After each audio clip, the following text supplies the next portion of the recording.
नमस्कार, मी राजेंद्र वागचौरे. पाठीमागे एक व्हिडिओ केला होता आणि त्याच वेळेस सांगितलं होतं की बच्चू कडू नावाचा एक धसका शासनाने घेतलेला आहे आणि त्याचाच परिणाम की काय. 2 दिवसापूर्वी बच्चू कडू यांनी आमदारकीची शपथ घेतली आणि काल शासनाला शासन निर्णय बदलावा लागला.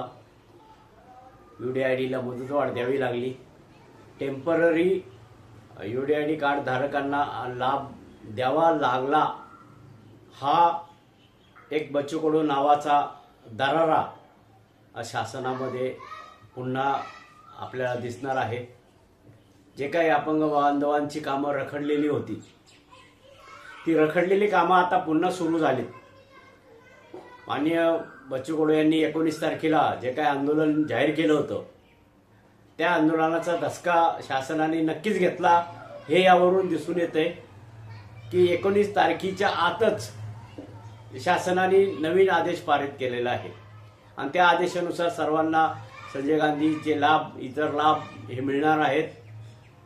तर इथून पुढेही अशीच कामं आपली बच्चू कडूंच्या नावावर आपण करून घ्यावी. भाऊंचा फायदा आपण आपल्या अपंग बांधवांसाठी करून घ्या.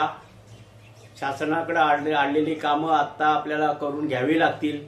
जी काय राहिलेली कामं आहेत ती कामं शासनाला सांगून, भाऊंना सांगून ती करून घेणं गरजेचं आहे. कालच्या व्हिडिओमध्ये मी जे काही सांगितलं की संजय गांधी योजनेमध्ये जो काही घोळ झालेला आहे, अनेक लाभार्थी श्रावणबाळमध्ये टाकले, त्यामुळे त्यांचं अनुदान बंद झाले. राज्यात अनेक असे अपंग आहेत की ज्यांना श्रावणबाळमध्ये टाकून त्यांचं अनुदान बंद केले. तर यावरही आवाज उठवणं गरजेचं आहे. तो पण विषय मार्गी लावणं गरजेचं आहे. अशा अनेक विषय आहे, आपण वेळोवेळी घेऊ.